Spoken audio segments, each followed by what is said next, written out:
এই ফ্যানগুলো ভাই একবার চার্জ দিবেন 3 থেকে 4 ঘন্টা ব্যবহার করবেন। এই যে আপনারা দেখেন, যাদের ডিসপ্লে দেখেন, এই যে এই জায়গায় 1 2 3 4 5, এই যে 5টা স্পিড। এমনকি কত পার্সেন্ট চার্জ আছে, এই যে 71% না 70% দেখা যায়। এই জায়গায় 4% লেখা আছে, 69% চার্জ আছে। এই জায়গায় চার্জের সিস্টেম দেখা যাবে। এবং এই সাইডে আলো জ্বলবে। এই যে, বাচ্চারা যারা স্কুলে পড়াশোনা করে তাদের জন্য গরমের মধ্যে অনেক সমস্যা, এই ফ্যানগুলো নিতে পারেন। এই ফ্যানগুলো ওই যে এই সাইডে বাতাস ভরা, খুবই ভালো মোটর লাগানো আছে। এই যে এই সাইডে একদম ঠান্ডা ফুল।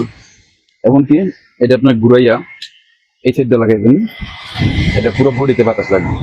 তো দেখেন বাতাসের আওয়াজ শুনলে তো বোঝা যায় মাইকের মধ্যে কতটুকু বাতাস। তো যারা এই ফ্যানগুলো নেবেন, খুবই কম, এখন অফার প্রাইসে চলতেছে, যাদের লাগবে তারা চাইলে নিচে লিঙ্ক দেওয়া আছে, লিঙ্কে চাপ দিয়ে অর্ডার দিতে পারেন। খুবই ভালো একটা প্রোডাক্ট, বিভিন্ন কালারের হয়, পিঙ্ক কালারের আছে, এমনকি ব্লু কালারের আছে, সাদা আছে। তো যার যে কালার পছন্দ হয় তারা চাইলে এই কালার নিতে পারেন।